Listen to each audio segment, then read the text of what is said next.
오늘 말씀 같이 보겠습니다. 오늘 말씀은 다니엘서 7장 15절에서 28절의 말씀입니다. 다니엘서 7장 15절에서 28절. 저와 여러분이 한 절씩 교독하시겠습니다. 제가 먼저 15절 읽겠습니다. 나 다니엘은 머릿속에 나타난 이 환상 때문에 마음이 괴롭고 답답했습니다. 내가 거기 서 있는 천사들 가운데 하나에게 다가가서 이 모든 것의 참뜻을 물었습니다. 그는 내게 이것들의 뜻을 알려주었습니다. 네 마리의 큰 짐승들은 세상에 일어날 내 왕이다.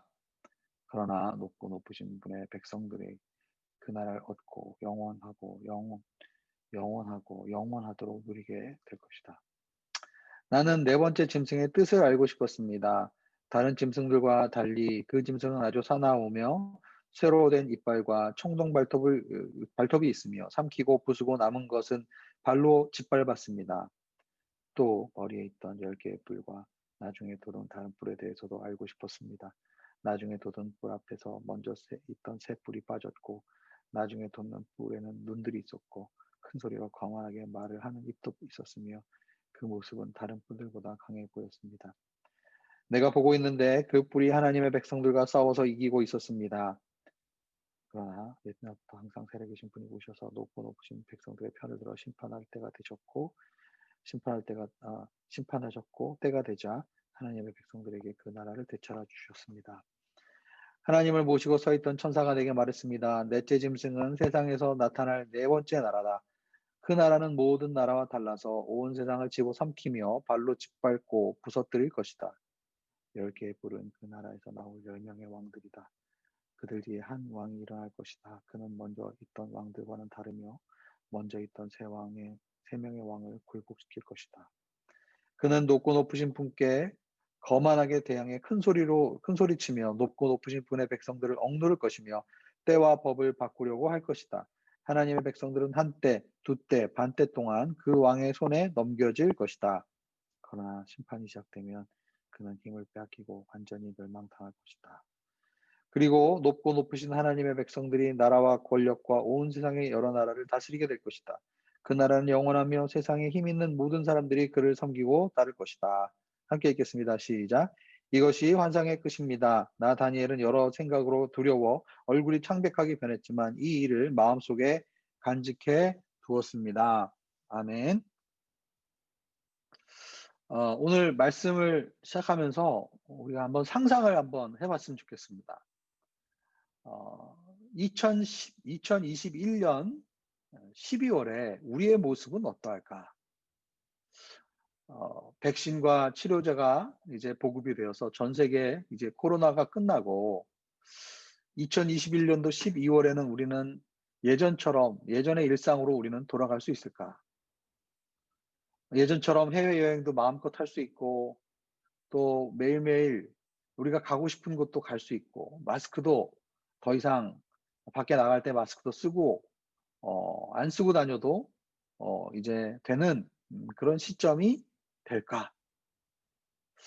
어 아침부터 좀 죄송한 말씀이지만 만약에 내년 12월에 2021년 12월에 코로나가 다 종식되긴 했는데 더 그 녀석보다 더 심한 바이러스가 전 세계에 퍼지기 시작했다. 네. 그리고 더 많은 사람들이 죽고 더 많은 사람들이 고통 가운데 있다라고 한다면 내년 말에는 얼마나 더 우울하고 쓸쓸하고 정말 견디기 힘들겠습니까? 그러면서 우리가 아마 그렇게 기도할지도 몰라요. 하나님, 이 고난의 끝은 어디일까요? 하나님, 이 절망의 깊은 나락 속에서 어떻게 이 절망을 극복할 수 있을까요? 아마 울면서 통곡하면서 이러한 기도를 하나님께 드리고 있지 않을까. 네, 그런 생각을 해봅니다. 물론 그렇게 되지 않기를 정말 진심으로 바랍니다. 제가 왜 오늘 이런 말씀을 처음에 이렇게 가정을 하냐면 우리는 다니엘서 5장을 살펴볼 때 벨사살이라는 사람이 바벨론의 거의 마지막에 시대를 살고 있었던 왕이었다라는 것을 우리는 알았습니다. 주전 587년에 예루살렘이 무너진 이후에 이스라엘 백성은 50년의 시간 동안에 바벨론에서 포로로 끌려와서 가진 고통과 고난과 참으로 환란의 시기를 보냈습니다. 50년을 보냈어요. 그렇게. 그리고 이제 바벨론의 마지막 때를 지금 보내고 있는 거예요. 마치 코로나가 이제 종식을 앞에 두고 있는, 백신의 보급을 앞에 두고 앞으로 이 세상이 어떻게 될까 하는 기대와 두려움을 우리가 갖고 살아가는 것처럼, 이제 벨사살 왕의 이제 시대가 이제 시작되면서 다니엘이 오늘 7장에 보았던 이 환상을 보았던 이 시대적 배경이 이런 거죠. 기대와 두려움이 공존하는 그 시기에 다니엘은 환상을 본 것입니다. 바벨론이 무너진다면 우리는 이제 예루살렘으로 돌아갈 수 있을까? 우리가 예루살렘으로 돌아간다면 재앙이 그치고 우리가 생각하는 평화와 번영의 시기가 우리에게 다시 찾아올 수 있을 것인가? 근데 오늘 본문에 보면은 15절에 보면은 이 다니엘이, 어제 이제 우리가 본문을 살펴봤지만 이 다니엘이 7장에서 본 환상 때문에 마음이 기쁘고 즐겁고 그리고 위로가 되고, 이게 아니라 마음이 괴롭고 답답했다라고 얘기하고 있어요. 오늘 본문 마지막 28절에도 보면 여러 가지 생각으로 두려워서 얼굴이 창백하게 변했다라고 얘기하고 있어요. 왜 그렇습니까? 다니엘서 2장에 느부갓네살 왕이 본 네 큰 신상 가운데 이제 네 파트로 나눠지지 않습니까? 금으로부터 시작해서 맨 마지막에 이제 철로 오는데, 그 느부갓네살이 보았던 그 신상도 사실은 어떤 겁니까? 바벨론이 이제 금이죠. 맨 머리 부분이 바벨론인데, 느부갓네살 왕인데, 그것이 끝나면 고난의 끝이 아니라 그 다음에 계속적으로 이 땅에 어떻게 보면 더 단단하고 더 무기에 쓰이는 청동, 쇠, 이런 금속 재질로 한 그러한 왕국들이 그 이후에 출현을 한다는 거죠. 어떻게 보면 고난 다음에 또 다른 고난이 기다리고 있습니다. 어제 우리가 본 다니엘의 환상을 보면은 바다에서 네 짐승이 올라오는 비전이었습니다. 예전부터 이 유대인들에게 바다는 어떤 상징이었냐면은, 나중에 이제 여러분 예언서를 보거나 요한계시록을 보면은 항상 바다에서 뭔가가 사건이 나타납니다. 이 바다는 영적으로 무엇을 상징하냐면 혼란을 상징해요. 바다는 정말 우리가 예측할 수 없는, 우리가 조절할 수 없는, 그죠? 우리가 바다에 나가면 바다에 폭풍우가 불고 풍랑이 되면 우리가 어떻게 할 수가 없잖아요. 유대인들에게는 이 바다는 혼돈을 상징하고, 또 우리가 컨트롤할 수 없는 이 세상의 악한 세상을 상징합니다. 거기서 지금 짐승들이 올라오는 거예요. 그런데 오늘 본문에 보면 16절에 이 짐승들, 바다에서 올라오는 짐승들에 대해서 이제 다니엘이 물어봅니다. 천사들 가운데 하나에게 다가가서 16절에 보면 이 모든 것의 참뜻을 물었다. 네. 여러분, 우리가 신앙생활 하면서 때로는 굉장히 드라이하게 이렇게 신앙을 유지하는 그런 경우도 있지만, 때로는 하나님이 기도 가운데 엄청난 감동을 주시기도 하고, 또 때로는 하나님이 깨달음을 주시기도 하고, 어떨 때는 영적인 체험을 우리에게 허락하시는 때가 있어요. 근데 우리 대부분의 사람들은 이렇게 영적 체험을 하거나 깨달음을 가지면 거기에 만족하고 그냥 거기서 멈춰버립니다. 그런데 다니엘과 또 요한계시록에 나오는 요한을 보면은 이 사람들의 특징은 뭐냐? 또 묻습니다. 또 물어봐요. 체험을 했는데 거기서 그치는 것이 아니라, 그리고 이것이 무슨 뜻입니까? 그래서 요한계시록에 보면은 계속 반복적으로 등장하는 게, 또 내가 보니, 또 내가 보니, 이 후에 내가 또 보니, 이런 말이 나오죠. 여러분, 우리가 영적인 가난함이 있는 사람, 하나님 앞에 계속 하나님의 의에 굶주리고 목마른 사람은 하나님이 보여주시고 하나님 깨닫게 해주시는 것 이외에 거기서 끝나는 게 아니라 하나님 앞에 더 묻는 거예요. 하나님, 이것의 의미는 무엇입니까? 내가 이것이 더 궁금한데 하나님 이 뜻은 무엇입니까? 계속 묻는 거죠. 그때 천사가 뭐라고 얘기합니까? 17절에 보면 이 바다에서 올라오는 이 네 마리의 큰 짐승은 세상에 일어날 내 왕이다. 세상에 일어날 내 왕이다. 네. 어제 우리가 묵상했던 이 비전을 보면 이 환상이 두 가지 환상입니다. 첫 번째는 바다에서 올라오는 네 짐승의 환상이었고, 그리고 어제 본문 9절에 보면 또 내가 보니, 그죠? 또 내가 보니 왕의 자리가 보이고 옛적부터 항상 세력에 계셨던 분이 자리에 앉아 계셨다. 네. 영어로 보면 as I looked it. 이게 무슨 얘기입니까? 내가 지금 짐승에 대한 비전을 보고 있는데 동시에 그죠? as라는 단어가 그것을 에, 그 비전이 끝난 게 아닙니다. 이 비전이 끝나고 그 다음 비전을 보는 게 아니라 마치 영화관에 가면 이 스크린이 두 개로 나눠져 있는데 하나를 위에 걸 보다가 그 다음에 밑을 보니까 또 다른 비전이 보이는 거예요. 네. 그러니까 지금 세상은 짐승들이 계속 연이어서 나오고 있는 지금 혼란스러운 세상인데 그 밑에 또 다른 화면이 나타난 거예요. 다니엘에게.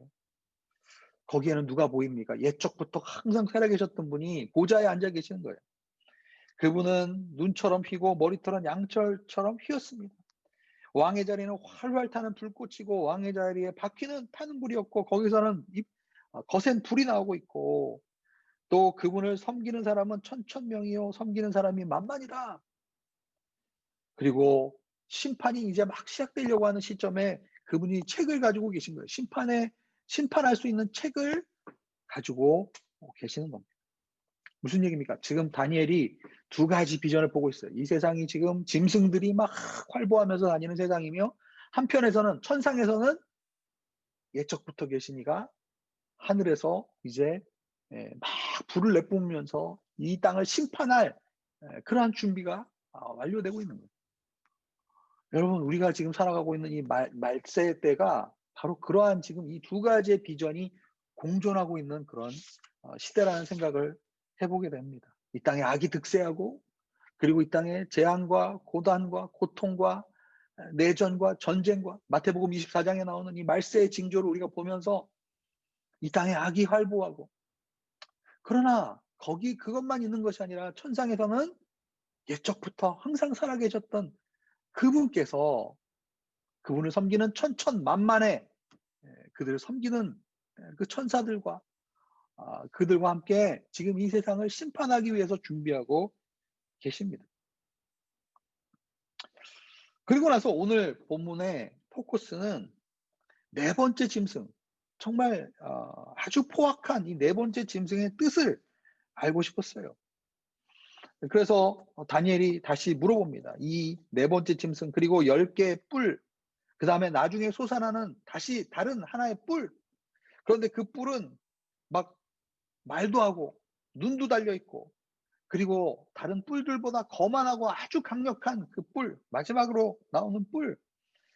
그런데 그 뿔이 어떻습니까? 21절에 보면 하나님의 백성들과 싸워서 이기고 있다. 예. 그러니까 한동안 이 하나님의 백성들을 다 거의 고사시킬 정도로 싸워서 이기는 이 강력한 뿔에 대해서 다니엘이 이걸 보면서 마음이 얼마나 힘들었겠습니까? 이게 지금 바벨론 포로가 이제 끝나나 싶은데 이 무시무시한 이 짐승들과 함께 마지막에 나타나는 10개의 뿔, 그 다음에 나타나는 또 다른 하나의 뿔. 이것은 무엇인가? 오늘 본문의 23절에서 25절에 이제 그 뿔에 대해서 천사가 설명합니다. 넷째 짐승은 세상에 나타날 네 번째 나라라고 얘기하고 있죠. 23절에 보면. 그리고 그 나라는 모든 나라와 달라서 온 세상을 집어삼키며 발로 짓밟고 부서뜨릴 것이다. 점점 더 강력하고 악한 악의 세력이 이 땅에 득세한다는 것이죠. 24절에 보면 10개의 뿔은 그 나라에서 나올 10명의 열왕들이다.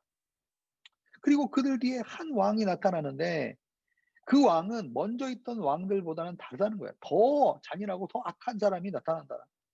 그리고 25절에 보면 그는 높고 높으신 분께 거만하게 대항해 큰 소리치며 높고 높으신 백성들을 억누를 것이며 때와 법을 바꾸려고 할 것이다. 하나님의 백성들은 한때, 두때, 반때 동안 그 왕의 손에 넘겨질 것이다. 엄청나게 무시무시한 이 해석을 듣고 있어요. 다니엘의 마음이 얼마나 사실 복잡해지고 마음이 어렵겠습니까?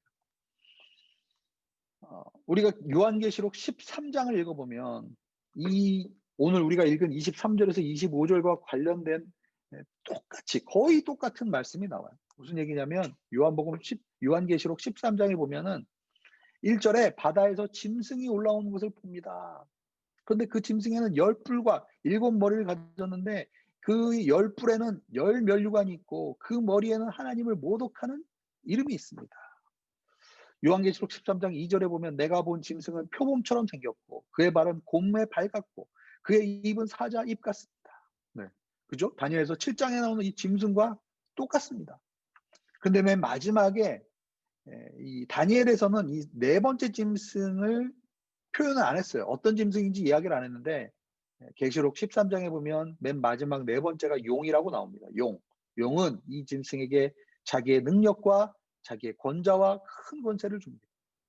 그리고 이 마지막 짐승은 치명상을 입어서 죽은 것 같습니다. 그러나 예수님처럼 죽진 않아요. 치명상을 받아서 죽은 것 같았지만 죽지는 않습니다. 그리고 그 치명상이 치료되자 온 땅이 감탄한다는 거예요. 그러니까 무슨 얘기입니까? 이 마지막 때에 나타나는 이 극악한 이 권세자는 거의 예수님과 비슷한 흉내를 낸다는 거예요. 적그리스도의 세력이 얼마나 우리가 나중에 구별하기가 어려운지 알 수 있어요. 4절에 보면 용이 그 짐승에게 권세를 주자 사람들이 용에게 경배하고 그리고 짐승을 경배하면서 누가 이 짐승 같겠는가? 누가 그를 대적할 수 있겠는가? 짐승은 오만하고 하나님을 모독하는 할 말을 입에 받았고 42개월 동안 활동할 권세를 받았다. 42개월이면 뭡니까? 2년 반이죠. 2년 반. 네. 다니엘서 오늘 7장 25절에 한때, 두때, 반때. 2년 반이죠. 한때, 두때, 반때. 계시록에서는 42달. 그리고 나중에 보면은 1260일. 이게 뭐예요? 역시 이게 42달입니다. 이게 실제로 2년 반이냐? 3년 반이냐? 아니면 3년 반, 2년 반이 아니라 3년 반이죠. 42개월이면 3년 반. 그죠? 12개월, 1년이니까 36개월. 그죠? 그러니까 3년 반, 3년 반, 그리고 42개월, 1260일. 계속 이 말씀이 스가랴서에서도 나오고 계시록에도 나오고 지금 다니엘서에서도 나옵니다. 한때, 두때, 반때. 그죠? 한때, 두때, 반때니까 3년 반이죠. 그죠? 한때, 두때, 반때. 합치면 3.5. 이 시기가 문자적인 시기냐 아니면 상징적인 시기냐 학자별로 분분합니다. 그러나 어쨌든 어느 정도 일정한 시간 동안에 엄청나게 하나님의 백성을 누르고 그리고 고난 가운데서 엄청난 환란이 우리에게 있게 될 것이다. 지난번에 우리가 데살로니가 후서를 묵상했는데 거기도 보면 이런 얘기가 나오죠. 데살로니가 후서 2장 3절과 4절에 보면 아무도 여러분을 어떤 방식으로 속이지 못하게 하십시오. 이 마지막 때 이제 발생될 그 징조에 대해서 얘기합니다. 먼저 배교하는 일이 일어나고, 그러니까 많은 사람들이 신앙을 떠나는 일이 생긴다는 거예요.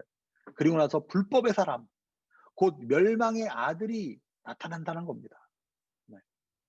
그는 신이나 경배의 대상이라고 일컬어지는 모든 것을 대적해 자신을 높이고 하나님의 성전에 앉아 자신을 하나님이라고 주장할 것이다. 네. 그러니까 데살로니가 성도들에게 바울이 뭐라고 얘기한 거예요? 아직 마지막 때가 확실하게 오지만 이러한 일들이 일어나지 않았기 때문에 아직 완전한 종말에까지 이르지 않았다. 결국은 많은 사람들이 배교하는 일이 생기고 그리고 불법의 사람, 멸망의 아들, 즉 적그리스도의 세력이 이 땅에 아직 나타나지 않았다라고 이야기하는 거예요. 오늘도 마찬가지죠. 이 마지막 거만하고 백성들에게 큰 소리를 치고 그리고 백성들을 억누르는 자, 하나님의 백성들이 한때, 두때, 반때 그 왕의 손에 넘겨지기는 그 시기, 대환란의 시기, 엄청난 고난과 아픔의 시기. 그런데 그게 끝이 아니라는 것입니다. 그게 끝이 아니라 이제 마지막 때에 옛적부터 계신 이가 심판을 기다리고 있었고 그리고 그분이 인자와 같은 이에게서 이제 그분이 하나님의 보좌로 가서 하나님의 임재 가운데 영광과 존귀와 그것을 올려드리면서 모든 나라를 다스릴 권한과 이것을 다 받으신다라는. 근데 재밌는 것은 27절에 보면은 어제 본문에는 인자와 같은 이가 사실은 나라와 권력과 권세를 받았다고 그랬는데 오늘 27절에 보면 높고 높으신 하나님의 백성들이 나라와 권력과 온 세상의 여러 나라를 다스리게 될 것이다. 그 나라는 영원하며 세상에 힘 있는 모든 사람들이 그를 섬기고 따를 것이다. 예수 그리스도께서 이 땅에 오셔서 십자가에서 죽으시고 고난받으시고 부활하시고 승천하셔서 모든 이름 위에 뛰어난 이름을 주사 이 땅의 모든 것들이 하나님 앞에 영광과 예수 그리스도께 영광과 존귀를 올리. 예수님의 초림과 이 재림의 이 사이에 이 말세의 시기, 종말의 시대라고 우리는 부르는데 이때 이제 예수님께서 이 땅을 심판하시고 이 모든 나라들을 끝내며 그리고 영원한 그 하나님의 나라가 결국은 누구에게 주어진다? 하나님의 백성들과 예수 그리스도 그분이 교회의 머리 되시고 우리는 그분의 지체가 됩니다. 사도행전 9장에 보면은 사울이 다메섹 도상으로 가면서 사울아 사울아 네가 왜 나를 핍박하느냐 이랬어요. 근데 사울은 직접 예수님을 핍박한 적이 없습니다. 사울이 핍박한 사람은 누굽니까? 예수 그리스도를 믿는 자들을 핍박했어요. 그죠? 예수 그리스도를 믿는 자들과 자신을 어떻게 하신다는 거예요? 통일시 여기신다는 거죠. 예수 그리스도가 부활의 첫 열매가 되시고 우리도 예수 그리스도의 그 부활에 동참하는 자들이 될 것이고 예수 그리스도께서 온 땅을 다스리시는 분이 되실 것이고 우리는 예수 그리스도의 그 다스림에 함께 그리스도의 몸으로 참여하게 되는 존재들이 될 것입니다. 그렇기 때문에 다니엘서 7장에서는 인자 예수 그리스도께서 나라와 권세와 영광을 받으셨는데 마지막에 보니까 이 권세와 영광 이것을 하나님의 백성들과 함께 다스리게 될 것이다. 여러분 아무리 이 세상에 어렵고 두렵고 그리고 어둠의 시기가 대환란의 시기 적그리스도가 이 땅에 다가오는 일이 분명히 일어날 것입니다. 그러나 그것이 끝이 아니. 결국은 예수 그리스도의 나라가 승리하게 될 것이고 그리고 주님과 함께 인내하고 주님을 끝까지 섬기는 자들, 끝까지 믿고 따르는 자들, 계시록에 보면 이기는 자들 14만 4천 명의 하나님의 성도들이 결국은 하나님의 나라와 권세의 영광을 받게 될 것입니다. 28절에 보면 다니엘은 여러 가지 생각에 잠깁니다. 얼굴이 창백하게 변했어요. 그러나 이 일을 마음에 간직하고 살았습니다. 여러분 다니엘의 생애를 한번 묵상해 보면 다니엘은 우리처럼 이민자 생활을 했어요. 50년 넘게 매일 왕궁에 출근하면서 정말 따분하고 어떻게 보면 반복적인 일상 속에서 살았을 겁니다. 외국인으로 디아스포라로 이 땅에 살아가면서 사실 엄청난 업무의 스트레스와 정치적인 그런 어떤 그 여러 가지 갈등 속에서 계속 모함당하고 사자굴에도 다녀보고 엄청난 고난과 고초를 겪었던 사람입니다. 그리고 고레스 왕이 칙령을 내려서 이스라엘 백성들이 본진들이 예루살렘으로 돌아가기 시작했음에도 불구하고 다니엘은 끝까지 페르시아에 남아 있었어요.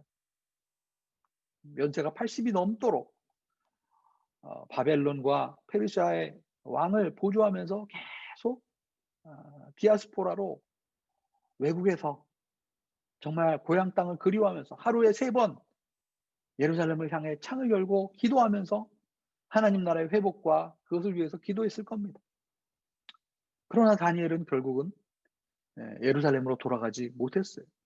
디아스포라로 매일매일 일상생활 속에서 따분하게 계속 오피스에서 일을 했을 겁니다. 그러나 다니엘에게는 하나님 나라에 대한 비전이 있었어요. 하나님 나라에 대한 소망이 있었어요. 하나님께서 앞으로 하실 일에 대한 것을 마음에 간직하고 있었습니다. 여러분, 우리가 디아스포라로 이 땅 가운데서 팬데믹과 고난의 시간 속에서 우리가 살아가면서 우리는 계속 여전히 생계를 위해서, 가족을 위해서, 또 이곳에서 우리는 일상의 삶을 이어나가야 하는 사람입니다. 그러나 여러분, 오늘 우리가 함께 기도했으면 하는 것은, 그러나 다니엘과 같은 하나님 나라의 환상을 마음에 품고 사는 사람들이 될 수 있기를 바랍니다. 주님이 반드시 이기시고 주님의 나라가 반드시 이 땅 가운데 승리하실 것이고, 그리고 이 땅에 있는 모든 악을 심판하실 것이라는 그 하나님 나라의, 그 불타오르는 그 하나님 나라의 비전, 그것을 붙잡고 계속 살아갈 때 우리의 일상생활 속에서 하나님 나라의 소망과 비전을 가진 자들, 그들의 일상의 삶의 의미와 동기와 의미 부여는 다를 거라는 생각이 듭니다. 여러분, 다니엘과 같은 그 하나님의 사람이 있었기 때문에 결국은 하나님의 뜻이, 하나님의 감춰져 있던 그 뜻이 이 세상에 알려지게 되었고, 결국은 하나님께서 다니엘에게 보여주신 그 환상대로 이 땅에 메시아가 오시고, 그리고 인자와 같은 이가 결국 그 성취를 이루어 가시는 것을 보게 됩니다. 하나님은 선지자에게 그 일을 말씀하시지 않고서는 하나님의 일을 하시지 않는다라고 아모스 선지자가 얘기했어요. 하나님 우리에게 하나님의 뜻을 계시하시고 하나님의 약속을 우리에게 말씀해 주시고, 그리고 우리의 현실 가운데 그것을 이루어 가시는, 역사하시는 주님이신 줄로 믿습니다. 우리 아부다비 오늘교회 성도님들도 하나님 나라의 약속을 붙잡고 이 현실의 벽 가운데서 절망하지 않고 하나님 나라의 비전을 가지고 우리가 우리의 일상생활 속에서 정말 하나님의 그 놀라운 비전을 가지고 승리할 수 있는 저와 여러분이 될 수 있기를 주의 이름으로 축원합니다. 이전에 함께 기도 제목 보시면서 함께 기도하겠습니다. 우리에게 닥친 인생의 고난과 역경은 반드시 끝이 나고 주님의 재림과 심판의 때가 다가옴을 믿고 소망 가운데 믿음으로 승리할 수 있기를 기도했으면 좋겠습니다. 예수 그리스도께서 받으신 그 남은 고난을 내 육체에 채우며 이 땅에서 그리스도의 남은 사역을 우리 가운데 감당할 수 있기를 원합니다. 주님의 최후 승리를 우리가 믿으며 이 땅의 구속과 회복을 위해서 함께 기도하는 저희들이 되었으면 좋겠습니다. 이 시간에 함께 같이 기도하며 나가겠습니다.